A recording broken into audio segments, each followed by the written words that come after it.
का समय था। गांव रामपुरा में चारों ओर सन्नाटा पसरा हुआ था। खेतों के बीच से आती ठंडी हवा पेड़ों को हिला रही थी। गांव के लोग जल्दी सो जाया करते थे, लेकिन उस रात कुछ अजीब था। गांव की औरतें अक्सर आपस में चर्चा करती थीं कि पिछले कुछ हफ्तों से गांव में अजीब घटनाएं हो रही है। कहते हैं किसी ने गांव में टोटका किया है। चौपाल पर गांव वाले बैठे थे। लालटेन की मध्यम रोशनी में सबकी आंखों में डर साफ दिख रहा था। भाई, ये सब साधारण बीमारी नहीं है, ये किसी का किया कराया है। कोई टोटका कर रहा है हमारे गांव में। हाँ, कल रात मैंने खुद देखा था। पीपल के पेड़ के नीचे कोई औरत काले कपड़ों में कुछ बिखेर रही थी। अरे ये तो बड़ा अशुभ है। टोटके का असर पूरे गांव पर पड़ेगा। देखो भाइयों, टोटका बहुत खतरनाक होता है। इससे इंसान की आत्मा तक को बांध लिया जाता है। हमें ये पता लगाना होगा कि ये कौन कर रहा है।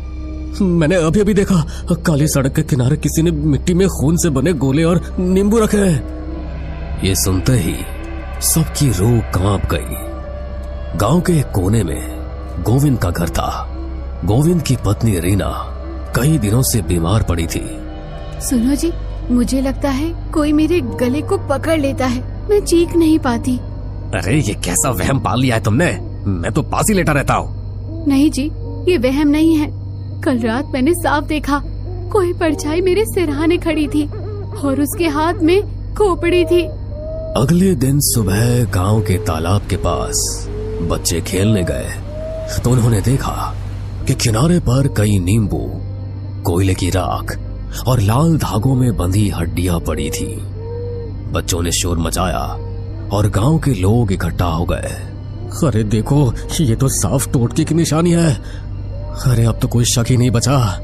कोई हमारे गांव को बर्बाद करना चाहता है। आज रात मुझे पूजा करनी होगी, वरना इसका असर और बढ़ जाएगा। उस रात गांव के लोग डर से जल्दी जल्दी अपने घरों में बंद हो गए। अचानक हवा तेज चलने लगी। नीम और पीपल के पेड़ जोर जोर से हिलने लगे।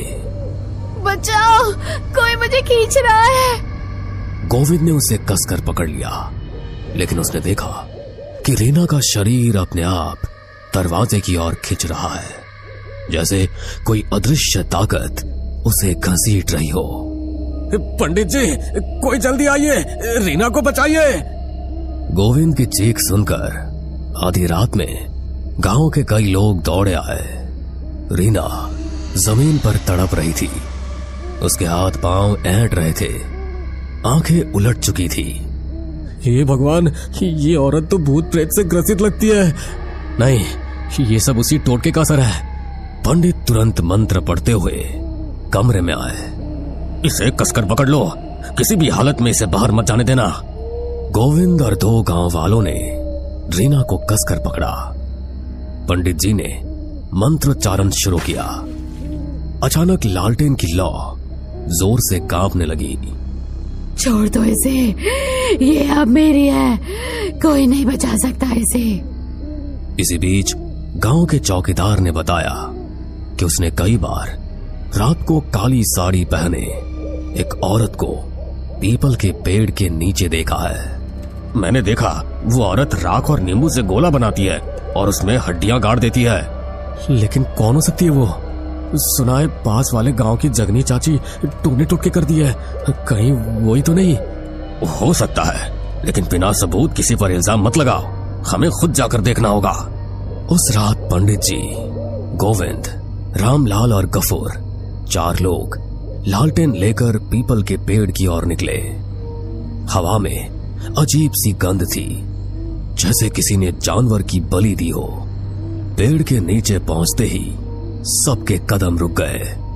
जमीन पर राख, नींबू और खून से बनी आकृतियां पड़ी थी और बासी मिट्टी में गड़ी एक मिट्टी की गुड़िया मिली, जिसमें रीना का नाम लिखा हुआ था। ये तो मेरी बीवी का नाम है। अब साफ हो गया, किसी ने रीना पर टोटका किया है। अचानक पास की झाड़ियों से सरसराहट हुई। सबने देखा, काली साड़ी पहने एक औरत झुककर कुछ बुदबुदा रही थी। उसके हाथ में एक मिट्टी का घड़ा था। वही है, वही औरत। वो औरत फटाफट अंधेरे में गायब हो गई।